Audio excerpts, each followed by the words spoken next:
Greetings to you all. Today, let's examine the Vikings campaign of For Honor. This is the second of the 3 campaigns, so if you haven't seen my coverage of the Knights campaign, please watch that first, as there's information in that video that you'll need to completely understand this one. Now, on to the experience. The opening narration establishes that this campaign takes place a year after the previous one, and just as Apollyon predicted, the Vikings have been tearing each other apart for food. This makes me question again why there weren't more defenders at Gudmunder's fortress, if it was so important. We see Vikings pillaging one of their own villages, and oddly a warlord wielding a raider's Dane axe cuts down a raider of his own clan. Look at all of the Vikings present. They're all wearing white and blue with red symbols, meaning that this warlord just cut down this guy for no reason at all. He was fine with the berserker making off with that crate. What did this raider do? Did he make one too many yo mama jokes?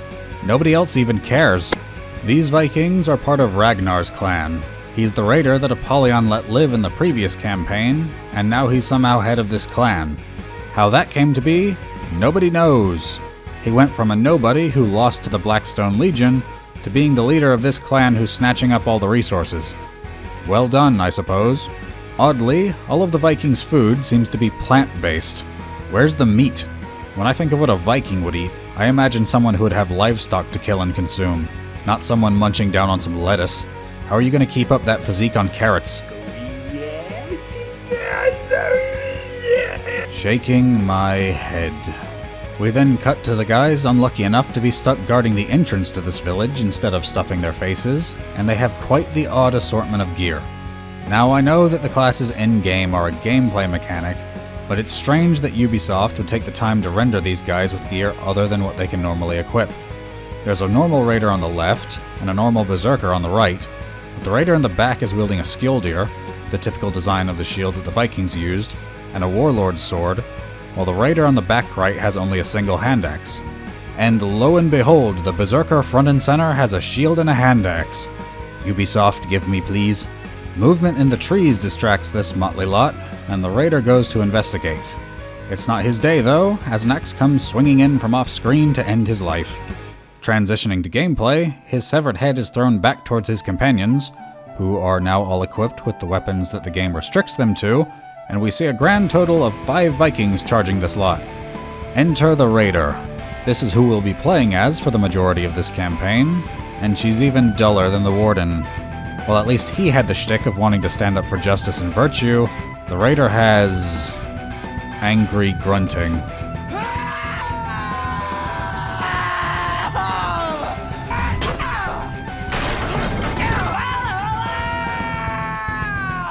Apparently, she has joined this clan of Vikings called the Warborn, and they're looking to take the food back from Ragnar. For some reason, the Warborn wear cyan and white. Not the colors I'd expect from bloodthirsty pillagers. Strangely, this is the exact same color scheme as Daubeny and his troops, and I can only imagine that this is just the default color palette that the game will choose if nothing is specified. Or maybe Daubeny was behind everything! The raider burns down several huts and towers, and claims barrels of potatoes for her people. Samwise Gamgee would be proud. Potatoes! She is also accompanied by 2 plot-related characters in addition to the grunts and captains that have now materialized from nowhere, replacing the unnamed berserker and warlord in the cutscene.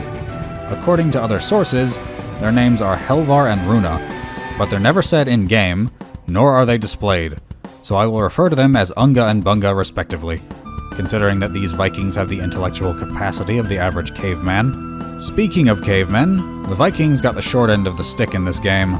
Most of their armor is simple cloth with pieces of bone affixed to them, or scattered pieces of leather. Occasionally they can be seen to use actual armor, but it's a rare thing, mostly restricted to the warlord class. The raider herself should be dead as soon as she meets the first competent opponent. I'd honestly rather play as one of their captains. At least they look cool and have armor. When the raider finally reaches the longhouse, Unga throws several hand axes into the doors, for some reason. Also, where is he getting all of these axes? A warlord opens the doors and is struck by a 4th axe, which somehow penetrates his helm and kills him. I'm just going to have to assume at this point that the armor in this game doesn't exist and it's just their skin, and they have a horrible disease. Unga is then shown to still have his 2 axes, meaning that he somehow produced 6 from the void. Ragnar makes his appearance, and the raider stops Unga from throwing another of his insta-kill axes at him. I can only assume that this was done out of pride and a desire to kill Ragnar herself. Oddly, only the raider, Unga, Bunga, and a single captain are present now, which will become important in a moment. The raider demands that Ragnar faces her in a duel, to which he agrees and tells her to come inside. His dialogue seems to indicate that he knows her, but this is never expanded upon. Face me.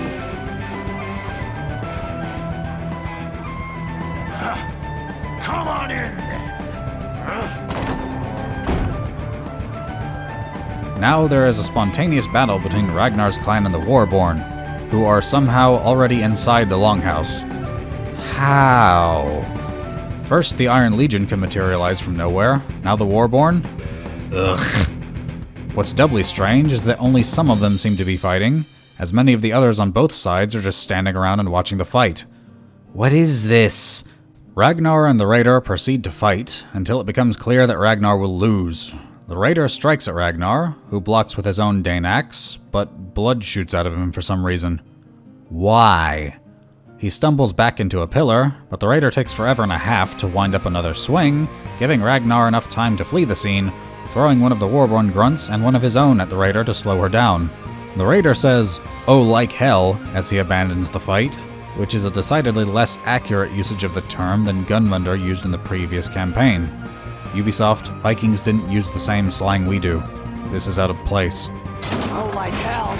Ragnar then departs on a horse, and conveniently there is a single other horse for the raider to pursue him with.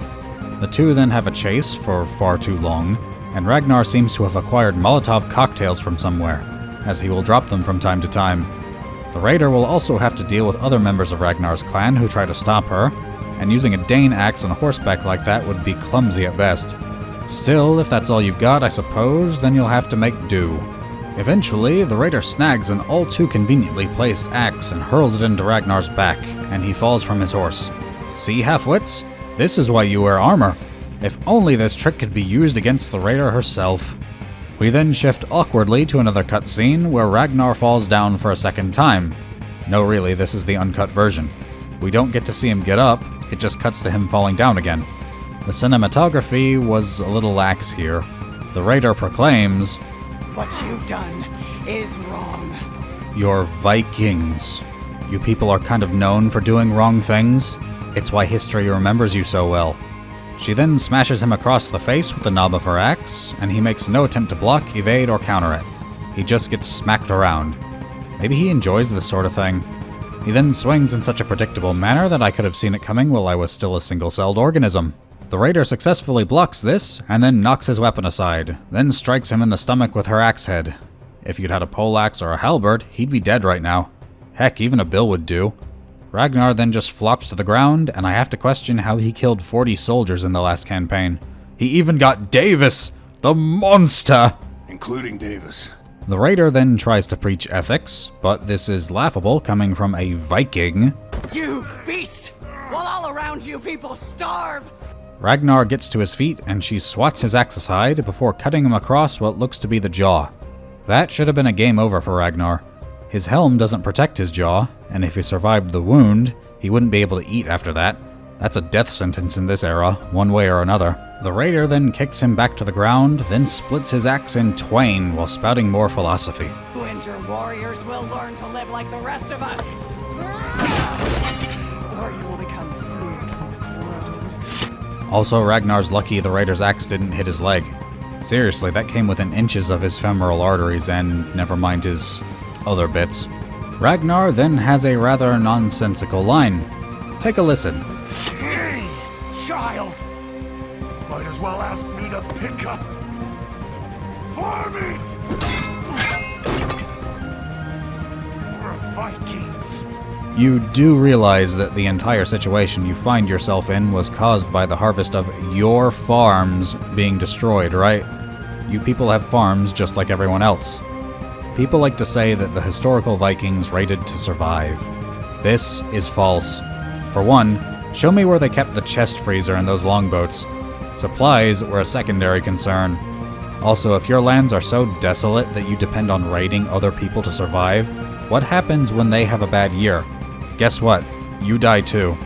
That's not even getting into the fact that if they needed to raid for basic necessities, they wouldn't have the means to produce weapons and armor, as well as ships and other gear.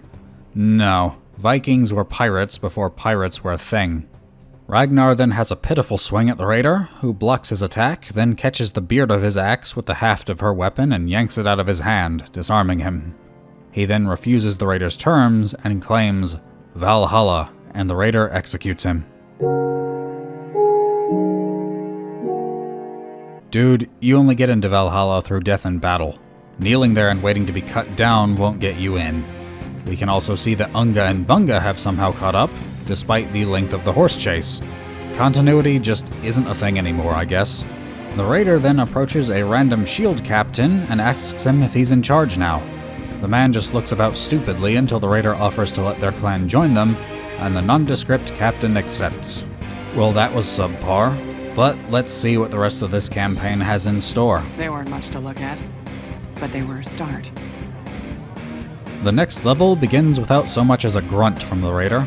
She, along with Unga, Bunga, and a company of grunts, are approaching another Viking fortress, which has no guards along its approach whatsoever. And Unga and Bunga have a brief back and forth. That's just barbaric. I've seen you take scalps. It's different. How is this different? We get no explanation, but these are again cavemen, not Vikings. The raider then motions for everyone else to stay put while she wanders off, and gives no sort of orders to her people. Congratulations, this is how you all get killed, because you have no plan. We aren't even told why they're here. Two enemy captains even have a clear view of this approaching force, but they are conveniently facing the other direction for some reason. The raider then proceeds to rescue a grand total of 2 berserkers who have been locked inside cages, with their weapons inside. How haven't you broken out, you sweaty jellyfish? I can't tell if I have tinnitus or if this terrible writing is doing irreparable damage to my brain. After freeing the second berserker, a horn begins to sound, for absolutely no cause. The raider and her people aren't seen, there's just an alarm set off by itself. Civ. We had a history. I know it's you! Civ, the antagonist of this level, screams into the empty space, apparently paranoid of the raider. The raider's narration states that they know each other, but if you're expecting any explanation of anything in this game, you haven't been paying attention. Bunga and Unga exchange confused looks, and take this horn to mean that they should move. Considering you lot are too stupid to come up with even basic strategies, I don't know how you made it past infancy. The Warborn cut their way to the entrance of the fort, which is left wide open for some reason, and we have another cutscene. Civ sinks both of her axes very slowly into the shoulders of a Warborn grunt, then screams for the raider. This grunt takes no action, despite having his shield, which he should have used to defend himself with. He could strike Civ, but he just politely waits to be kicked, which somehow kills him. Civ then screams like a mentally damaged banshee for several seconds, and I have to feel sorry for the voice actress. To be given such terrible material to work with, and apparently no direction whatsoever, must have been an awful experience. Everyone just stops fighting as she screams like a lunatic. Both sides just stop and stare at her. Then again, I suppose it must be alarming when someone so obviously deranged begins to have a fit.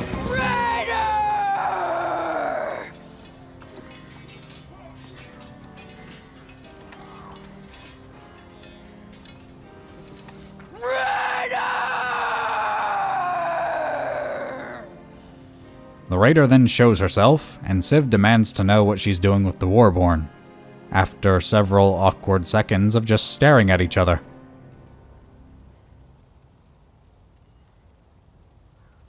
What are you doing among the Warborn? This implies that the raider shouldn't be with this clan, but unfortunately the raider cuts this off. Explanation is poisonous to these writers. You talk too much. Oddly, Civ's clan have the same color pattern as Ragnar's, so I have to wonder if they're one and the same. But we'll never know. After Civ has been slain, the Vikings free more Warborn prisoners that they somehow knew were here. The raider then refers to one of them by name, Stygander. Stygander then has words with Unga, and they use modern slang, instantly shattering any minuscule amount of immersion that was to be found here. Game of Thrones also had this problem. If you want to portray a setting that is set in the past, or based off of the past, don't use modern slang. It's a clear sign of ineptitude, displaying how the writer is incapable of considering how these people would speak. What took you so long? Finding Vikings you hadn't pissed off. If the writer of the Knights campaign should be forced to listen to Smashing Pumpkins, then whoever wrote this Balderdash should be forced to listen to System of a Down. They have about the same level of talent. The raider then refers to Stygander as Jarl, so I suppose this means that he was next in line after Gudmundr. Either that, or he was another Jarl, but there are no answers to be uncovered here. How and why was he captured? Your guess is as good as mine. The level concludes with the raider proclaiming, "Now it was time to take back our birthright." What birthright? You don't have any. You've mentioned nothing of the sort before now, you overgrown toadstool. Now it was time to take back our birthright. Enter level 3. In this level, we finally fight something other than the faction we've been playing as. You know, this game was marketed as Knights versus Samurai versus Vikings, but there's sure a ton of fighting your own faction in these campaigns. We play as Stygander, who has decided to retake one of their dock outposts from the Blackstone Legion. This is also the only level in which the Vikings fight the Blackstones. You know, the same Blackstones that burned down your storehouse that somehow had all of your food? Why are they here? The opening of level 1 established that a year has passed since then. Stygander begins by saying that the Warborn need ships. For what purpose? The Knights didn't seem to need any to attack you. Much to my dismay, we'll actually get the answer to this one. Stygander then makes his way into the fort via a hole in the wall, which is guarded by all of a single warden, and we can see that these knights aren't speaking English. A nice touch, implying that the player only hears their native language amongst their own faction, creating a dissonance with the enemy.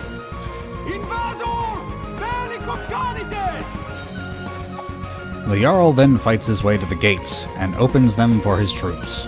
On the way, he even passes by a massive circular saw that shouldn't have been invented yet, especially not at that size. Apparently one of the Blackstones didn't like the lawbringer guarding the gate, as he congratulated me upon killing him. Take a listen. The commander of the Blackstones here shows himself, a man by the name of Julius. He then screams for his conqueror and warden bodyguards to kill Stygander and Unga, while he runs a short distance away for some reason. Unga also seems to follow the example of Sergeant Johnson from Halo 1, as he was thrown off the bridge by the Conqueror in this run, but he's still seen alive afterwards.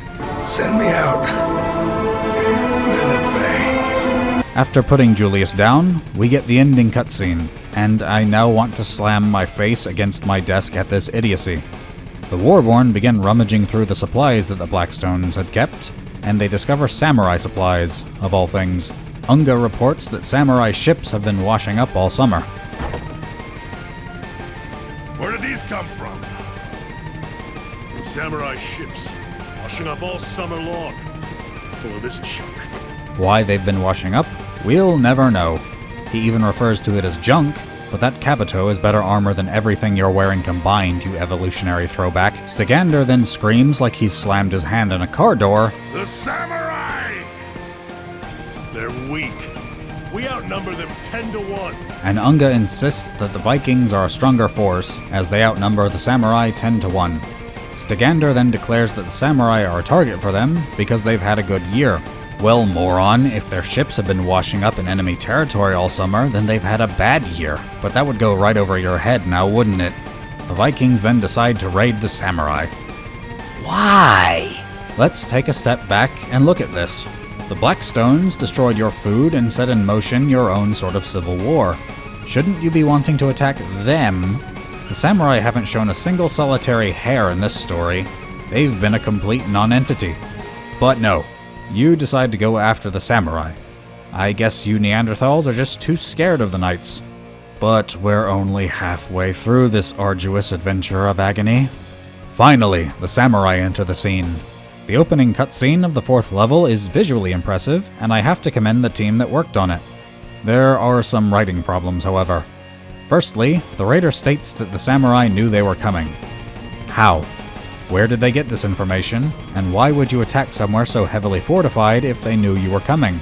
This is what's known as a tactical error. You'd want to land somewhere that wasn't so heavily guarded, then attack this fort from an unexpected angle. On another note, we see Shigoki pulling up massive spikes in the water via chains.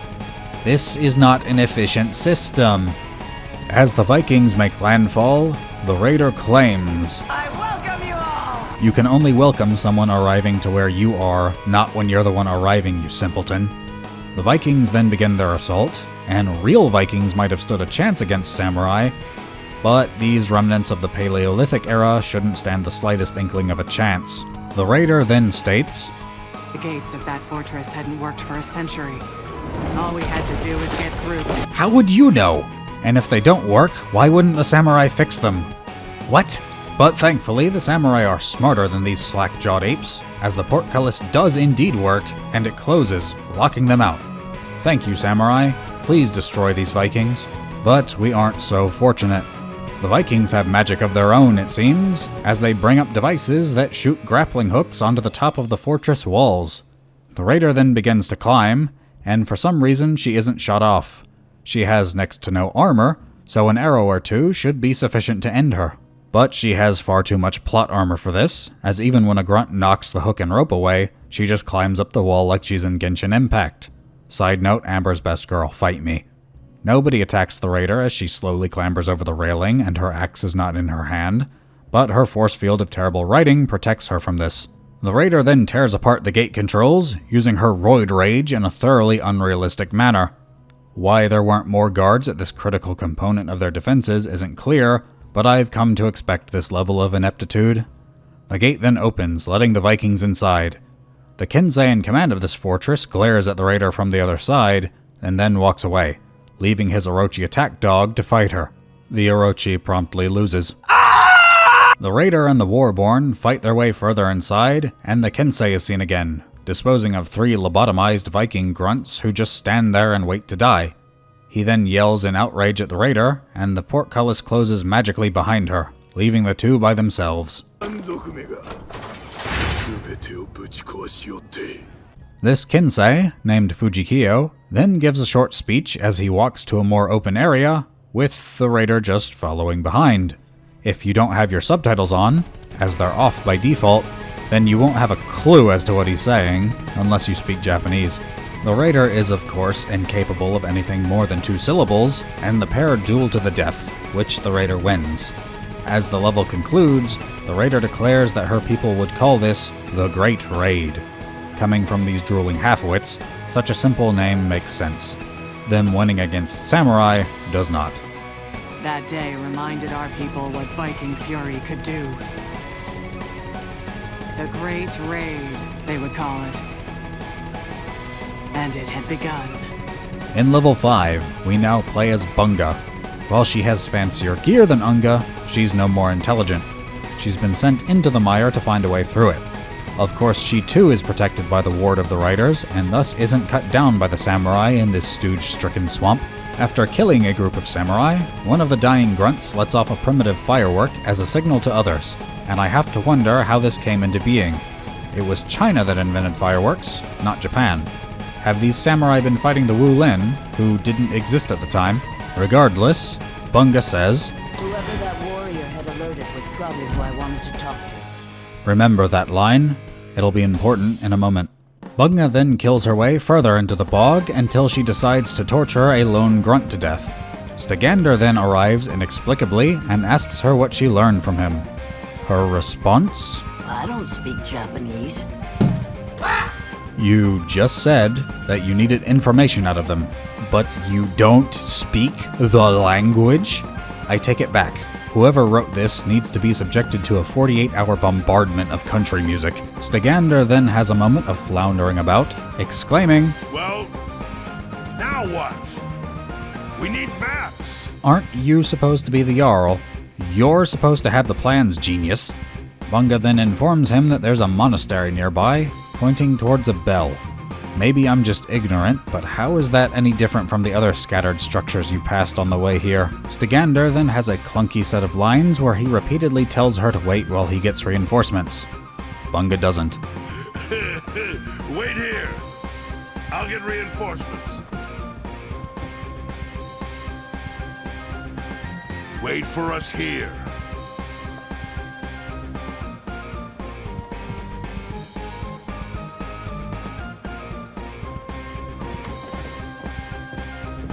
Hours have now passed, as it's now late evening by the time Bunga reaches the monastery, whereas it was previously somewhere around midday. Oddly, the body of a lone Blackstone Legion grunt can be found, and he appears to have been wielding both a heater shield and a greatsword.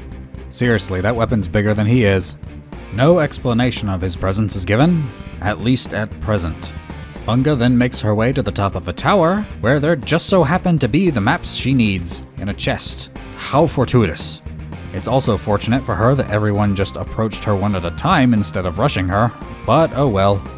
A lone Orochi confronts Bunga, and from across the way, a knot of archers take aim at her.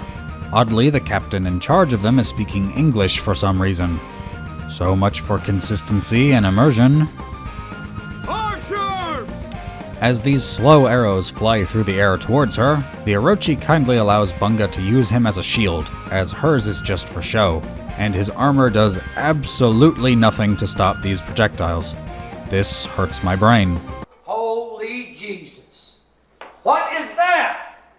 What the is that? Bunga then runs out of the monastery and escapes back into the swamp, cutting the bridge behind her with her spear. Spears generally aren't known for their cutting prowess, but somehow this one gets the job done. How nobody caught up to her is a mystery, and the two Kensei and the Orochi that failed to catch up to her exhibit ornaments on their kabuto that we can't have for our characters. Thanks, Ubisoft. This is finally almost at its conclusion. The final level is upon us, and the Vikings have made it to a massive bridge that separates them from the Imperial City.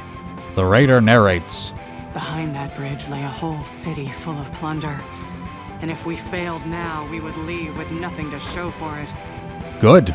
I hope you do have nothing to show for it. You're the bad guys. The Vikings then fight their way to the other end of the bridge, where they're met by the closed gates.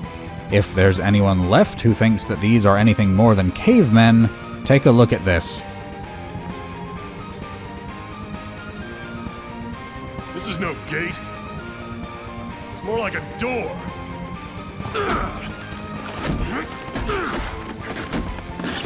Do I even need to explain why this is terrible? The only traits we've gotten for the Vikings is that they're brutish and stupid. To anyone with an interest in Vikings, I'm sorry. Ubisoft did you a disservice.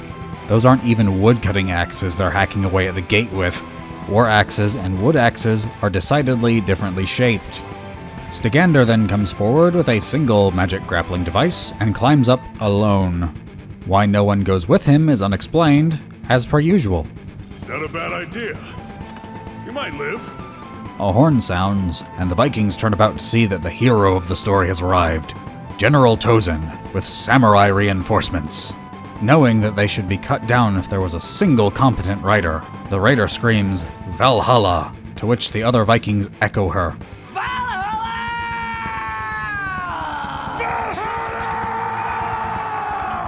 Unga then claims, It was a great raid. It will only be a great raid if you succeed, you underperforming melon. Bunga doesn't even reply with his name, instead just calling him Warrior. Valhalla, warrior. The Vikings then charge the samurai, while the raider has a rancid bowel movement. Tozen has apparently learned the ancient samurai art of cellular division though, as when the raider approaches, he releases a smoke cloud and produces 3 body doubles. Not something I'd expect a noble samurai to do, but I'll take it when we're subjected to these protozoic remains masquerading as Vikings. After dealing with the attack of the clones, the raider then confronts the real Tozen, who is somehow halfway down the bridge. After dropping his health by about halfway though, he becomes an anime trope and runs away, removing most of his armor, to be faster. Now I will be fast enough to deal with you. Now I'm not trying to insult anime. It's just that every medium and genre has its share of bad tropes. This is one. He gets rid of his armor, seemingly thinking that he'll be more powerful. That's not how armor works. Tozin is then cut down by the raider, probably to regain his honor for that stupid stunt he just pulled. Outstanding. Everyone then just stops fighting at the sight of Tozin's body, and the raider once again suffers from IBS.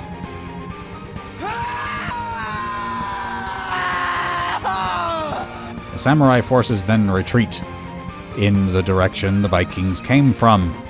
What? You should be falling back, not charging in the direction the enemy is advancing from. Torment. This is torment. Apparently, the digestion disorder has been caused by something in the water, as now Unga and Bunga are suffering from it.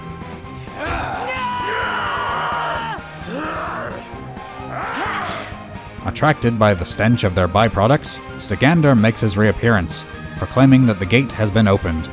This ignores the fact that there's another one closed right behind him.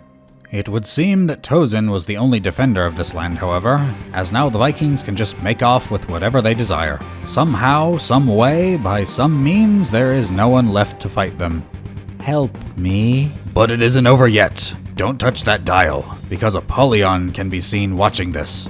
How she wasn't discovered by either the samurai or the Vikings is quite the riddle, but she's accompanied by her conqueror friend, who is somehow now a woman. The epilogue cutscene depicts the Blackstone Legion in their fortress, where one captain is objecting to something until Apollyon lightsabers her sword through him. Why would anyone follow someone who might just kill them for no reason? Now we get Apollyon's goal in full. She wants war.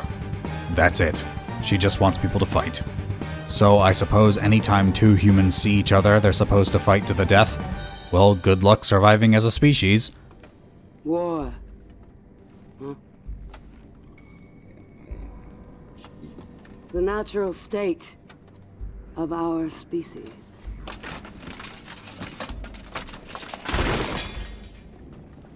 Yet these monsters flee from it. Who's going to farm or produce tools and weapons, or even build the structures like the castle you're in right now? The writers have failed spectacularly at their craft here. If you're looking to try your hand at making any kind of story, be it written or otherwise, this is a superb example of what not to do. Apollyon has no motivation. She's just pure, undiluted edge. The camera then backs out of the room, and the doors close by themselves. Thus, the Vikings campaign ends. Okay, let's examine a few things. Why don't the Vikings focus on the Blackstones? They're the cause of their troubles, and yet they decide to raid the samurai, who have had no appearance until they're attacked. It's like if someone punches you, so you decide to punch a random person in retaliation. Ugh. How did the samurai lose? Unga claims that the Vikings outnumber them, but that isn't portrayed in-game. They're weak. We outnumber them 10 to 1. 10 to 1. 10 to 1. The samurai have better armor and weapons than the Vikings, and have the home field advantage. There's no way they should have lost to these mindless goons. Objectively, I can't give this anything higher than a 3. The campaign slid on its face down a ravine. It has the skeleton of a plot, but this is like a fetid whale carcass that's been decaying on a beach for 2 weeks. Subjectively, I'm giving this a 2. It's terrible. Ubisoft lied to us. We didn't get Vikings, we got cavemen. Would not play again. We didn't even get to play as my favorite Viking, the Berserker. That's 2 for 2 on these campaigns. The story was meandering and nonsensical. It felt like a waste of time.